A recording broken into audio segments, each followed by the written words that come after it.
associations. It's there. You may not realize it, but it's there. A simple email to rules@bowl.com about what happened. Right. And You're saying it's there, but it's the members so it's these people that it isn't their job to monitor it. They just get so frustrated that they send out a frustrated email. Welcome to part 2 of our interview with USBC Executive Director Chad Murphy, where we focus 100% on all of our followers' questions. If you've seen anything said about USBC or Chad Murphy online, this is the video where we ask him and we dive into it. If you missed part 1, I encourage you to check that out. In part 1, we go over a lot of the good things that USBC has accomplished and is doing. We also go a little bit more into my personal issues and concerns and things that I would like to see USBC do. And we have a little bit more of a free-flowing conversation with Chad, going back and forth with me, where you can hear his perspective and my perspective on a large variety of topics. But for this video, it's all about the followers' questions, so let's dive in. So we'll get into the followers' questions now. We're going to try to make it rapid fire. There's a lot of them. I'm going to try to do my best to refrain from, follow-ups and those kinds of things. I also want to emphasize that my main interest was this idea of USBC not reinventing itself enough, this incumbent inertia, inventor's dilemma idea. That's what I researched. So these questions that are coming, I'm just a medium. They could be completely wrong, uninformed, but it's it's our followers. I want to do right by them and share all their questions. Okay. I did change some of the phrasing to be a little bit more just productive, so that we could get more insight out of them, as opposed to just a straight attack. The other thing I want to mention is that a lot of these questions, this gets back to I'm going to beat the dead horse for 1 second. A lot of these questions, as I was writing them up, were answered at the convention. You have an open Q&A at the end of convention, and a lot of these questions were asked. And I think to myself, from watching many of your podcasts, you would say, well, it's right there on the website, right? But, the information for the league secretary stuff is right there on the website. And that's where I'm just like, we got to get out there in front a little bit more and reinvent ourselves and not rely on people to do those things. But I'll get into the questions. So first question is, when do you expect to see string pins at the Open Championships? I don't. Ever? Why would we do that? I don't know. Again, we can talk about string pins, but the answer is I don't. I got a call and somebody said, "Hey, you're putting string pins next year?" I said, "No, we haven't even talked about it. We wouldn't even consider it." Okay. And it's same thing. Until a majority of bowling is done on string pins, I don't know why you would ever consider that. The Open Championships is a scratch competition with a ton of history and tradition based on pinfall records and average records. And while string is very, very, very close to free fall, I just wouldn't see a situation where we would ever consider that. Okay. And I'm a guy that doesn't. I always say, don't use always or never. But I'll at least say, hey, maybe that's for the next group. Okay, got it. So you definitely, all right, fair enough. Why not show things like total membership or the full association list on the website? Total membership, we do. It's in the annual report every year. What was the second part of that? Like a full association list. Like these are all of the local associations, and maybe the association manager or those aspects. There's find an association app at bowl.com, and so you can go search any association in the country. They'll all come up. Okay. How does USBC view its role in making sure bowling centers still prioritize leagues?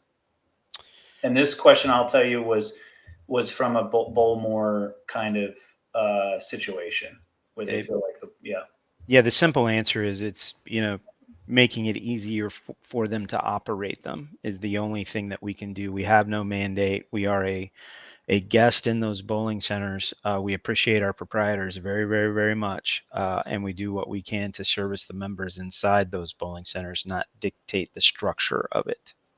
Yeah, totally. And that goes back a little bit to my soapbox of kind of more things at the local level.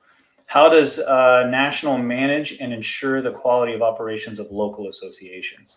So we have an association policy manual, and then we have the Association Leadership Academy. And so the local associations are subject to that policy manual. And so if somebody does something that they shouldn't have, somebody will send a note to rules and say, hey, this local association official has done wrong and we will investigate. It's always going to go back to the policy manuals. Just as an example, pretty thick book, right? It's always going to go back to the association and the national policy manual. It sits right there for a reason, because when it comes in, I always go and check it out. But they have to follow that policy manual by the rules. And so our governance of them is no different than our governance of the rule book for the members or our tournaments. You know, 85,000 suspensions in the history of USBC. Certainly some association leaders is part of it. Right. Now, sometimes you hear in the news, like our federal government may have laws or rules in the book that they have a hard time enforcing. That's obviously a big manual for the local associations. What are your guys' methods in place of monitoring and measuring and, keeping them accountable to those? We don't usually have to, because there's usually a member. I always say 97% of the governance after the rules are written and after the manuals are in place is the member raising their hand and saying, hey, you're not following that rule. Weight holes, as an example, in a league setting. If somebody's using a weight hole, there's a member there to say, hey, you can't do that, or a league official. Yeah. But then the hammer, if you will, which is the premise of that question, is somebody saying, hey, this happened, and then our rules team, and again, if it was you and I, Craig, I'd be saying, hey, Craig, local did this. We'd come in and investigate, talk to all the folks around Craig. They'll talk to all the folks around me, and then we'll look at the policy and what it says. And if somebody has to get suspended, they have to get suspended. If there's a spot in there where somebody has to step down, they step down. There is a hammer there, but in most cases, they're personality conflicts, and so we just have to, kind of get in the middle and separate some folks. Okay. But I wouldn't tell you there aren't any rules that we wouldn't enforce. There are some things that are easier than others.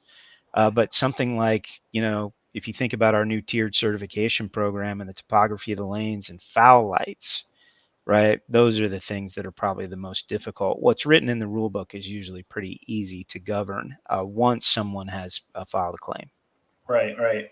Yeah, and it's so hard for me to not have follow-ups to some of this stuff. But I would think in competition with a weight hole, there's a lot of self-interest there in my competition against this other person. But if my experience with the local association or my experience with USBC at the local level is unsatisfactory, it's a lot more of a confusing, I don't really know where to go, and so I would say, to go back to my soapbox, it would be great if USBC subsidized something to have a much more strenuous, I guess, strenuous. There's probably a better word, oversight of the local associations. It's there. You may not realize it, but it's there. A simple email to rules@bull.com about what happened. Right. And You're saying it's there, but it's the members so it's these people that it isn't their job to monitor it. They just get so frustrated that they send out a frustrated email. Well, again, there's a policy manual, and we certainly do oversee a lot of the things in the policy manual. But most of the time, what you're talking about is a personality conflict between two people that has resulted in somebody doing something that is outside of the policy manual. And so then, they start pointing fingers. But I don't know how we would subsidize it at a larger level in that, the rules are there. The members, raise their hand. Somebody else. Usually, if there's a problem that turns into a suspension at the board level or at the local associate, it's usually another board member that says, "Hey, this is." And so it happens more than you think, and we're there. But it just takes a simple communication to rules, and we get involved. Yeah. I probably need to be more informed of the general operations manual that you held up, and probably have a better idea of how much does that reflect really a minimum level of execution. Yeah, for So sure. we'll keep going. Why can't people record or have video of the Open Championships? Why doesn't USBC view this as a lost marketing opportunity? We've looked at that several times. I mean, people would like us to, put it on Bowl TV and charge a sub or do. There's lots of people videotaping. I remember that's a little bit of a social media myth. Again, I watched, Glen Allison, throw his 90-second shot. There's lots of video clicking off, and nobody was telling him to stop. If you're doing something small, a 10th frame, something exciting at the end, you can shoot all the video you want. We just don't want you shooting 3 games worth of video and posting it so someone could drag an experience of how to play them and where. But the amazing part is there's been a lot of conversation about the video in the social space. There's been no conversation. We've had two cases in the 5 years we've been doing that, 6 years we've been doing that. Right. And so Right. this just isn't a problem, even though, Right. Somebody, wants to make it one. Right. Is it a lost marketing opportunity? Maybe.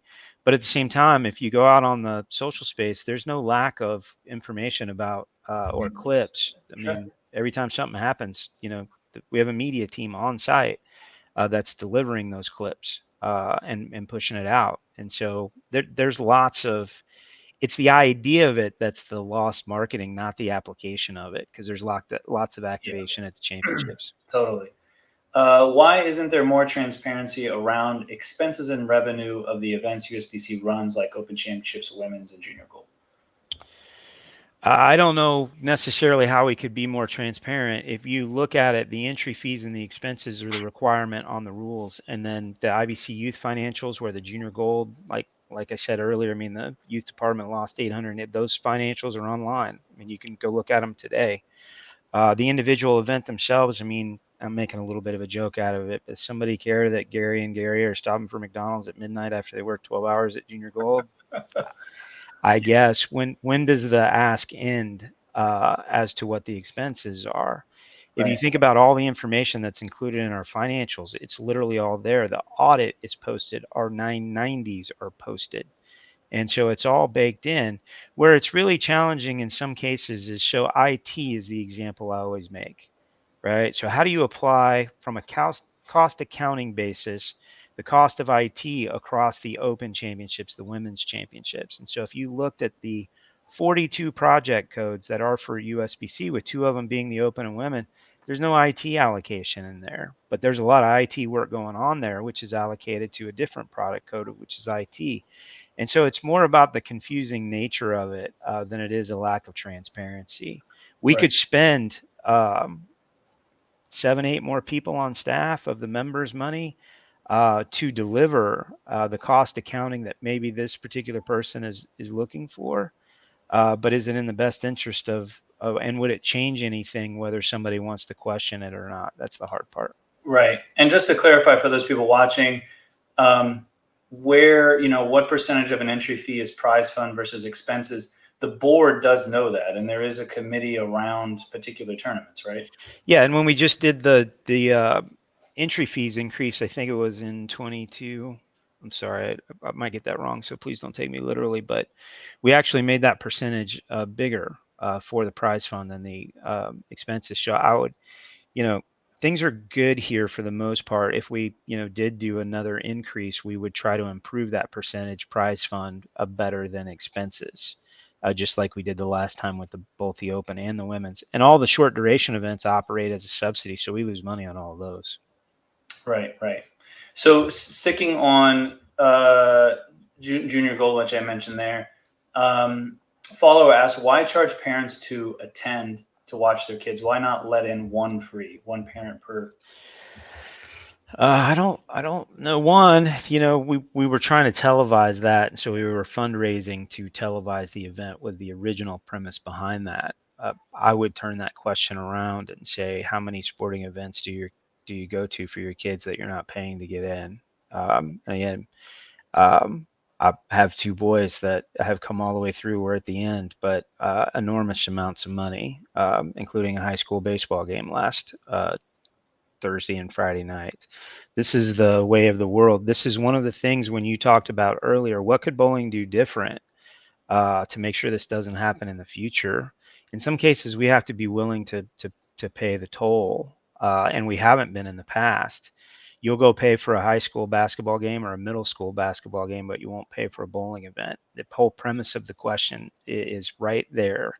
And so then, okay, we want to televise those. And so do we just raise the cost of the entry and chalk it up to expenses, or do we ask the parents to pay a little more? and we chose to ask the parents to pay a little more. Right. Up next, why not create another division at the Open Championships for 200 plus sport adjusted bowler, so the once a week league bowler doesn't have to compete against pros and professional amateurs? I would ask that person to think about how many people are in that division after you do it. Okay. And so if you get to 200, it's a lot smaller group than you think it is. There would be almost no prize fund left for that division.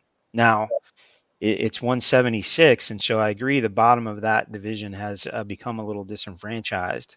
It's always interesting when you make changes and you add a new division and you make the cut at 176. Everybody from 165 to 176 is happy, and everybody at 176 to 186 is unhappy, but all the way up to 200. And so again, the marriage between that's one of the things that we're looking at, is making an adjustment. The working group that came in to work on that, they did a really nice job, and it turned into a pretty heavy argument because we didn't just put the top division in the room. We had people that represented each of those divisions in the room. And so imagine somebody that's 179 in the room that wants to move it up to 185 versus somebody that's 200 saying, well, I'm not going to get a check.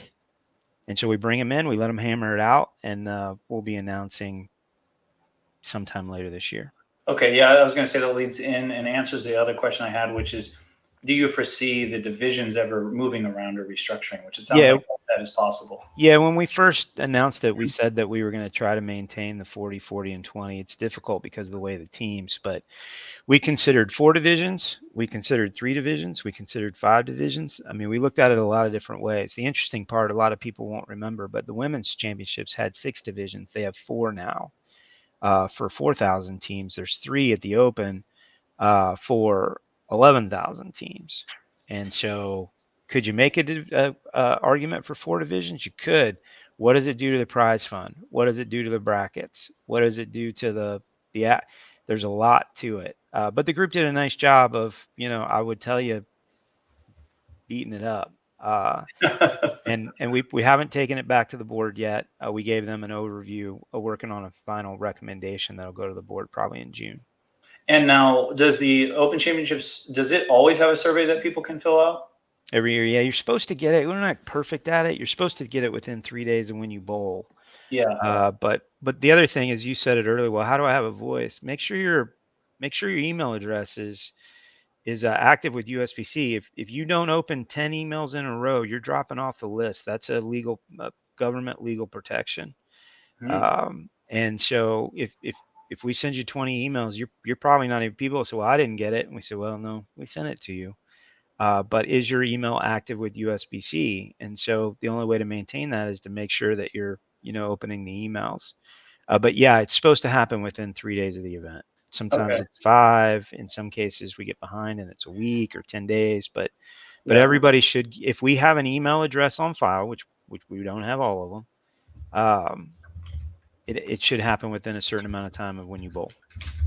Yeah, the reason, and because when I was looking at the survey, and I'll try to link a lot of these things we've discussed in this conversation, including the 2022 survey results, down below in the description.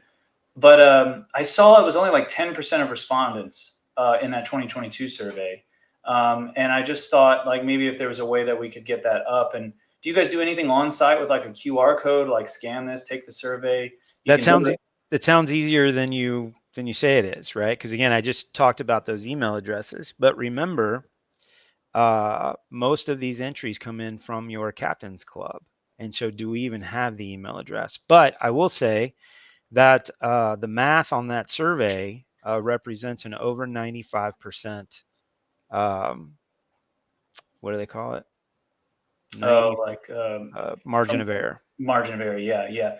No, I hear that, but it would be nice. I mean, we'll have, in some cases, we'll have 4,000. Sometimes we have 6. Just different years produce different things. COVID was really small. It could be a self-serving bias to the narrative that's already in my head. But when I hear an organization that makes decisions off of surveys, right? Or surveys play a pretty large role. It's one data point, but a big one. Yeah, and their means of collecting those surveys are email, which is kind of antiquated at this point to a degree, and you fall off their list, etc. And then I ask, like, okay, well, why not have, like, everyone's sitting waiting around to go out, the door in the squad room. Why not have a QR code that someone can scan? And if you don't have their information because the captain's club or whatever, you get it there. Can't be that expensive to do that. To me, that feels like one of those data points that reflects that incumbent inertia concept, where it's like, well, the information's there. You should be getting the emails if you want your voice to be heard, but it's just so inconvenient. Is that Understood. completely off base? No, I don't think it's completely off base. Whether somebody will do it or not is Sure. Yeah, that's the fair. Yeah, you can put it up again. there. Yeah, I mean, I don't know that we've done exactly that in the past, but we did have a kiosk at one point in time, and it's just interesting to see the behavior. But the other thing too is, I mean, there's a large group that doesn't care about this. Oh, Uh, totally. they just 100%, totally, yeah. there's more people that don't care about this topic than the ones that do. But we survey on everything. I mean, convention surveys. We just did a senior queen survey last year that'll be going up online in the next few days. We try to ask the questions, but we'll pass that along to Yeah, Roger and then see what he sure, says. sure. The other Open Championships rule is this kind of new 10-pin rule where your average can be adjusted even though you have a tournament average. Can you elaborate on why that is, why you guys are implementing it? And Yeah, same thing. I talked about this when it came up at the town hall. 95%, 96% of the folks aren't going to be impacted. The rule calls that you must report it. It doesn't mean that you're going to be moved or that you have to move. The goal is to use the tournament average, unless there's something in the outlying data. And again, we've created a tool for the folks on site, which is essentially everybody that bowls the championships. Their last, I think, 5 years of tournament average, and then the league average from bowl.com in 22-23. What we can't see is somebody that didn't bowl for a few years and then came back 30 pins higher. And so that's what we're looking for. But at the same time, most of the folks that are bowling the championships are not moving categories. They don't have to. If you have a question about it, go to the registration table and they'll pull it up on the spreadsheet and walk you through it. yeah, But it feels like a major change, and it feels like there's going to be a large hub. And I think in the beginning of the tournament there was some confusion. But if you have any questions at this point, it's been going pretty efficiently the last few weeks. And so even if some folks bowled early on, send Greg a note and he'll look into it for you. But for the most part, it's a non-issue. yeah, and for our Strike Force events, we started them in 2013, and they've always been on sport patterns. And we adjusted our divisions quite similar to USBC's. It's funny that USBC's ended up falling almost nearly on top of what we That's used to interesting. Strike Force. Yeah, and because we obviously started much earlier. And even for our rules, we have what's called a 90-day rule, which is if you haven't bowled the event in 90 days, then the staff can re-rate you because we don't know what your most recent scoring ability is. Yeah. And even us at a very small scale get it wrong sometimes. And so you may not be able to say this, but I would say that USBC is probably not going to get it right 100 out of 100 times with catching every re-rate or re-rating people that shouldn't even be re-rated, but you're trying to optimize the process as best you can. Yeah, and I think you just hit on something that covers a lot of these topics. We're not perfect. I mean, we're far from perfect. But at the same time, I think when there's true disagreement, when people want to start to attack and those types of things, they're asking us for perfection, and it's just not attainable. But we do try to do our best. And anybody on that one, anybody that has a question, just go to the registration window and they'll walk you through it. Yeah. So up next, we're almost through it here. Why did USBC change its mind and give the Glen Allison his 900 award? We didn't. Oh, okay. There you go. We celebrated Glen Allison at our convention for Yeah. his Open championship. 72nd, I think I said 92nd earlier, You did. 72nd Open Championships participation. And we did create a ring that I think is custom to Glenn that we gave him, but it's not a 900 ring and we didn't certify the store. But I do believe it was well received, and Glenn and his family, who I have known for quite a long time, I think it was very positive for everybody involved. But we didn't approve the score; it's not certified. Yeah, I didn't think so, but I was like, maybe there's something I missed. No. Why did they take bowling balls behind the black curtain and not let people see what was going on? Yeah. Well, I think the simple answer to that is, was it really behind the black curtain? Did everybody not know what was going on? And I think there's some question to that. So we did the exact same thing in Lincoln, Nebraska. for the first time that we did that, and we passed out, what was going on behind the black curtain, exact instructions, how the testing was being done. I gave an hour and a half Q&A to the players themselves in a closed meeting after we did it. It was actually offsite at a hotel, but one of the challenges with that one is it was cold and the balls have to come up to temperature.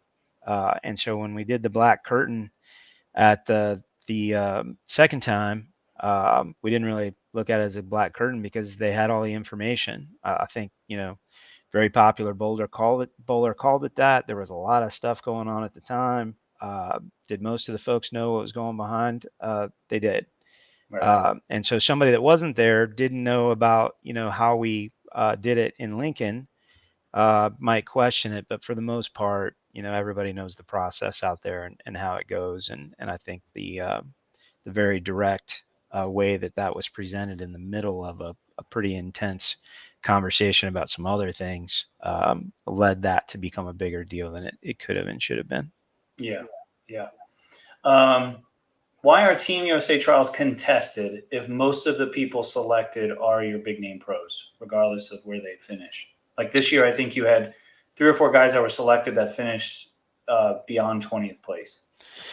Yeah, no, I mean, I don't think that's true. I'd have to go back and look, but I would tell you in the last 4, 5, or 6 years, the spots for the Team USA team trial spots, we've gone by score, straight down the list. But there are resumes that folks are selected off of also. And so mostly what you're talking about there, I believe, are resume picks. But the spots that are allocated for team trials and junior gold are almost exclusively done by score. We haven't gone past I think 8 or 9 in quite a while.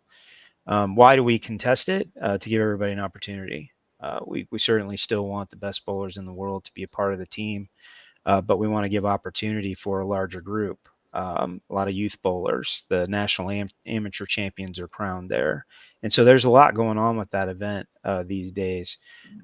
People that question, when I hear that question, I go, okay, well, do you have a child that's bowling or do you have a friend that's bowling? Because the guys' side's been sold out for quite a while. There's lots of demand for what we're doing there.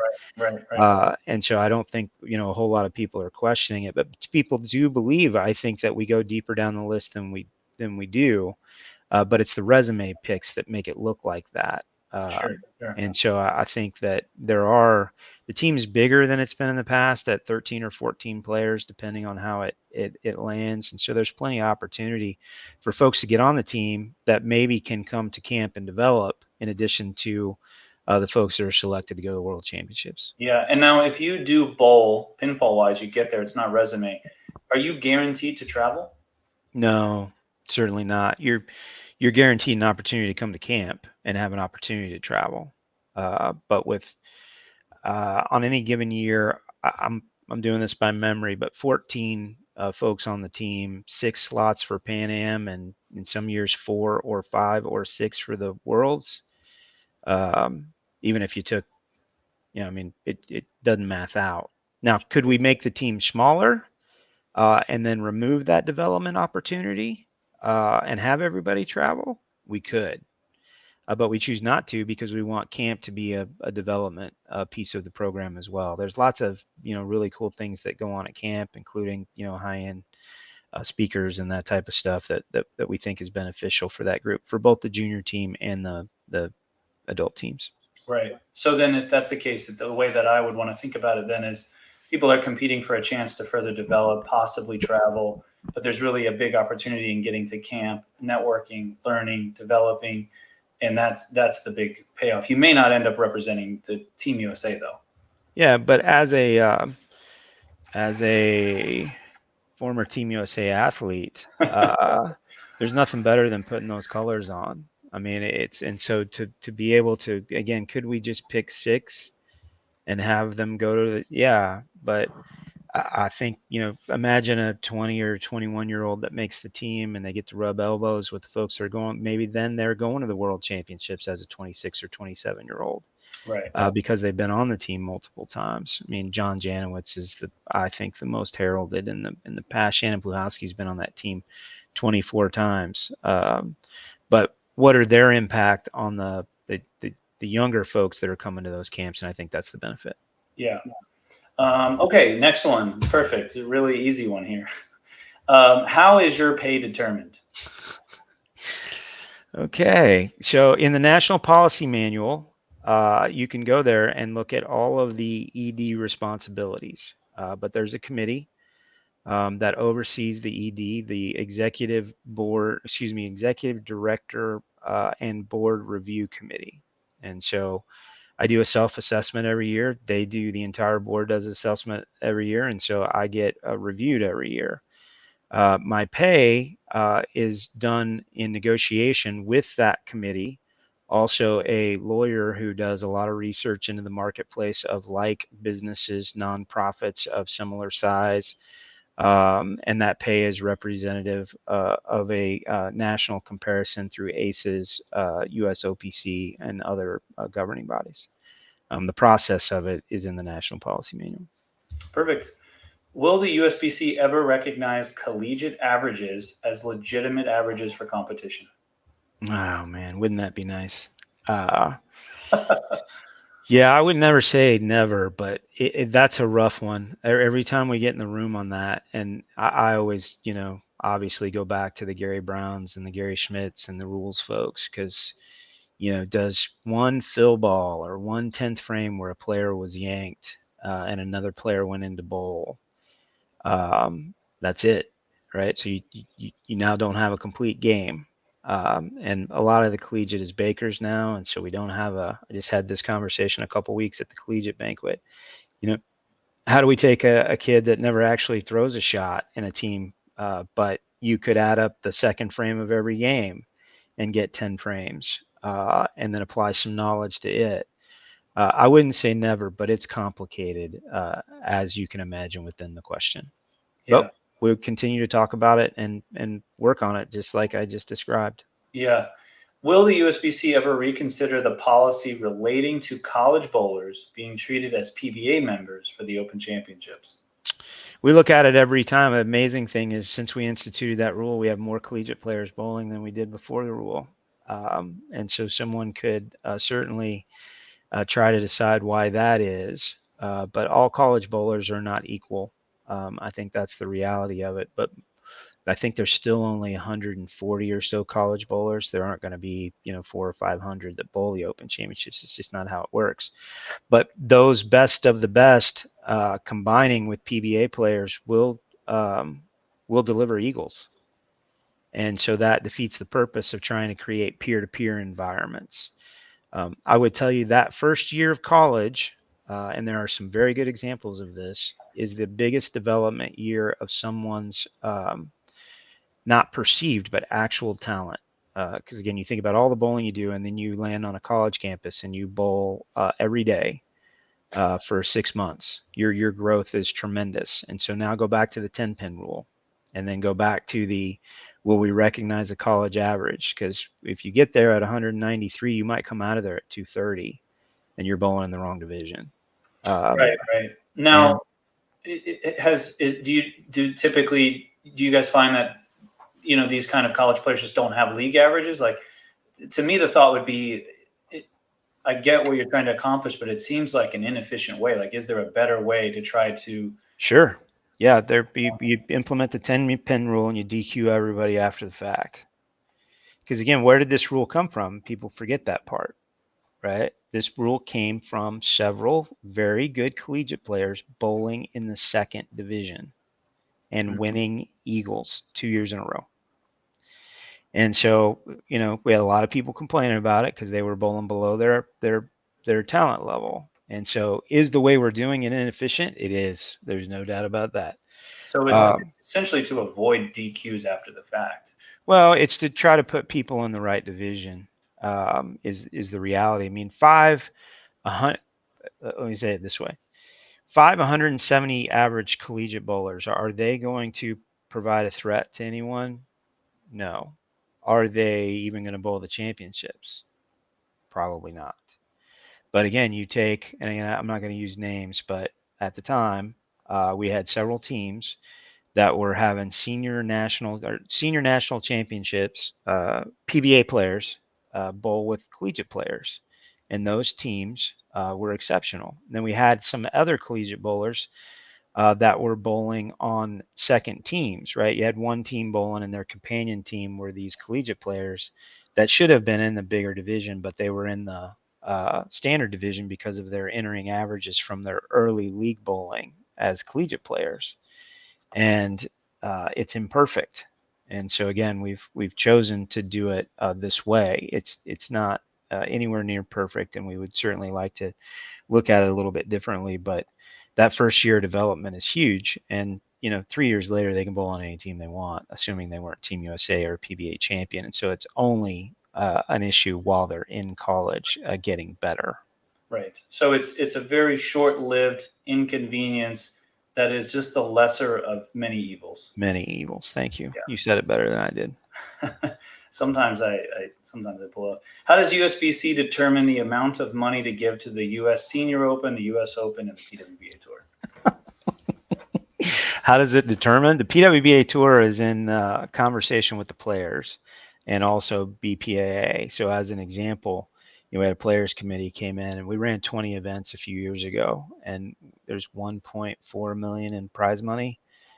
And we said, hey, do you want to run 20 events with 1.4 million in prize money, or you want to have 10 events? So you'll have less travel and those types of things. But obviously as a subsidy. Senior Open, Senior Masters, same subsidy as Senior Queens. Super Senior Classic, a little less than that. US Open, US Women's Open, same. USBC Masters, USBC Queens. It's, Is the amount determined by the board or by a committee, or it's part of the budget that's approved by the board? Got it. So every year the finance committee gets it first. They make a recommendation to the board, and then the board approves it. I mean, we had a crazy event at the town hall last year where it was said that there's no senior subsidies. Those subsidies are there. Yeah. It doesn't. The thing that I've learned from this is it really doesn't matter how much subsidy you give them. It's not big enough. Yeah. And when I say that, if someone were to really go do the research of what the Masters and the Queens and the US Opens look like in 2012 and the way they are structured today, or Senior Masters or Super Senior Classic, there's a lot of dollars going back to those events. But again, how do you allocate resources across all of it? Is the Queens event more important than the Senior Queens? As an example, there's 200,000 more in subsidy between those two events. The senior bowlers, I got an email last week. They would like more of that money and less of it to go to the PWBA Tour. And so then the question becomes, hey, whom do you want to listen to? Yeah. And I think for me personally, if I had to try to move the conversation around USBC to a different place, it would be understanding the subsidies, bowlers understanding the subsidy aspect, and trying to get an idea of them really critically thinking about what do they think these subsidies would be best spent on. And that's really where my soapbox earlier comes into play. Yeah, and to your point, we're not talking about small amounts of money. We're talking about $2.5 million. So maybe to your point, and again, somebody will quote me on this, and it'll be a random misinformation move around. But maybe we shouldn't do any subsidies to our tournaments, and then we can invest in local training for league officers, like you suggest. Yeah, to me, that's the productive conversation. I mean, is it black or white, 0 or nothing? No, but right. Or the other scenario too is that no dues increase, which most people on the surface will be excited about, but again, that costs money, and so that's like $6 million over, what was it, 5 years? Well, yeah, I mean, we're gonna lose $6 million over the next 3 years. We've said, hey, we know the operations, but we're leaving all the subsidies in. We're not changing anything. Its service levels are the same. But I gave a presentation at convention a couple years that said, hey, if you offer the cost of inflation, USBC membership was $13 at the time. If you apply inflation from the 40s and 50s, the cost of the national membership should be $27. And so it should be $14 more just for national, just for inflation. And it was still $13. And so we just do our best to allocate resources in what we think is the best way across of our programming. And then when the money runs out, you stop. You try to generate more revenue so that you can spend more money back to the $6 million we're going to lose. Right. What happens after that? Hopefully we do better than we're even projecting on a 3 to 5 year outlook. But the fascinating part about this whole conversation is it's so much better than it was 10 years ago. So much better than it was 10 years ago. But because we started putting subsidies in, it's not enough. And so I think that's one of those things where my staff and I here, we just keep doing our best, right? A lot of several PBA guys, upset because there isn't more money going to them, even though again it's over $1 million. And when you add that up and you think about it and you go, okay, hold on a second, how much was it 6 years ago, 8 years ago, 15 years ago? Right? We're doing everything we can to again turn all of the dials a little bit, and that could certainly be criticized. Well, why aren't you just turning one dial a lot, which is recruitment or retention? Or acquisition. In my case. And that's where we just try to be responsible and do our best to allocate the resources. And I think as people thought more about as they start thinking about all the different things USBC could subsidize, they will then grow an appreciation for really how much USBC does, how wide and deep it really is.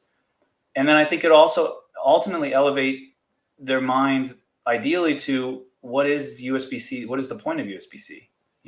Is it to create these events and subsidize these prize funds? You know what I mean? Or is it something else, and I think that's where I would like to see more people's head at, not subsidize more money here because it's good for me, Well, thanks for saying it right at the end, because that's where the conversation leads is what's good for me is good for everybody, and that's just not always the case. Yeah.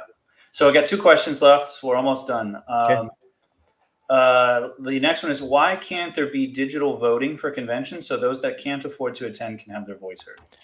Well, one, that has to be passed by the delegation through legislation, and it's been up a couple times and hasn't passed the mustard. Why wouldn't they vote that through? That's interesting.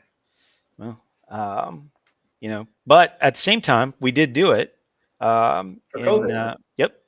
And did we have more or less people that participated by doing it?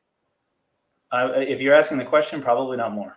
We had less. Yeah. There's this big belief that folks are going to attend. We live stream the convention annual meeting every year. And so there's lots of folks that could attend and participate in that way. And they don't. The convention goer is a unique delegate, because in some cases they're funding it out of their pocket, or at least subsidizing it out of their pocket.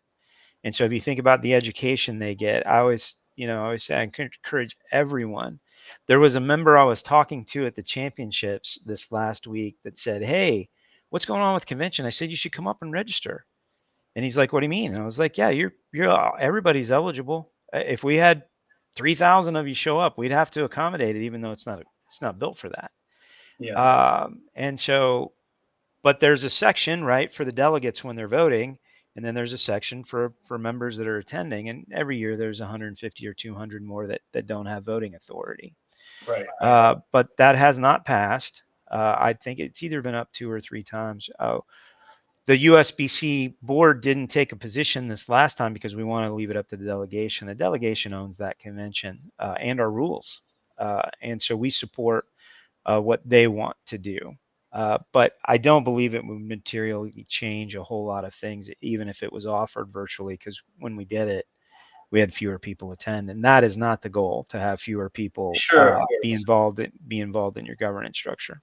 When I have been to convention once, when I was on the local boards, and the average age there, I seemed like I was a little out of place. I'll put it that way.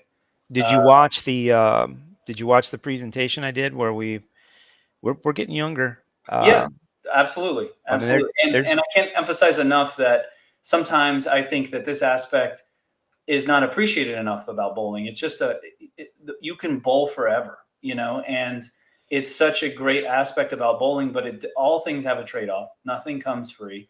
The trade-off of being able to do this sport for so long and have those friendships and relationships and community for so long is that you're going to have some older people in there, and it may, and it may be older, but yeah, I did see that that you were getting younger. Yeah. But the other thing that I would say too, Craig, and this is the thing that folks like me as a younger person when I was younger, those days are all over, as you can see the gray.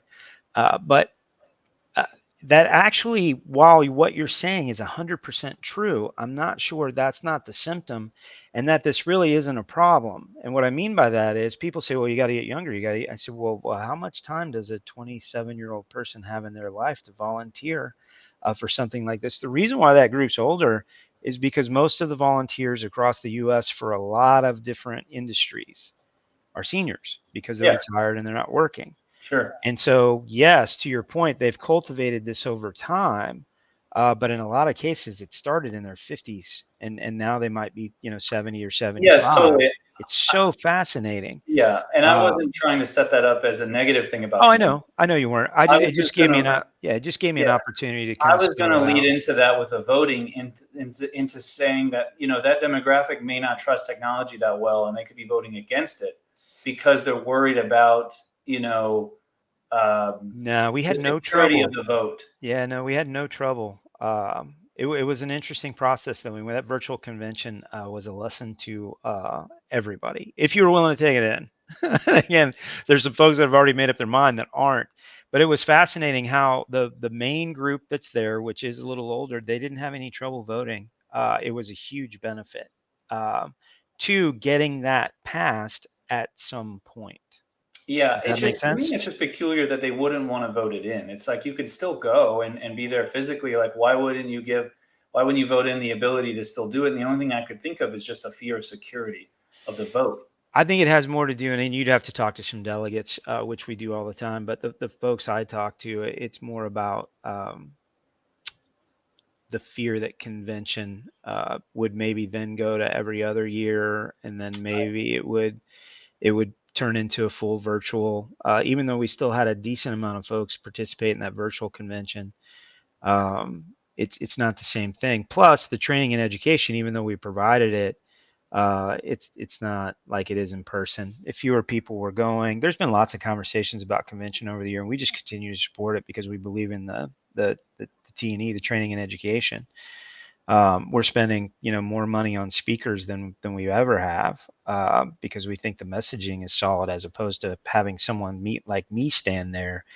We got marvelous Mike and professional folks coming in, and I think that's the fear, is that if it goes virtual, a convention might not exist in the Sure. future, and I think Yeah, that's and why they vote against it. it's an important trade-off. I mean, Amazon seems great at the beginning, but then that local hardware store where you knew the guy and he really helped you out is closed now.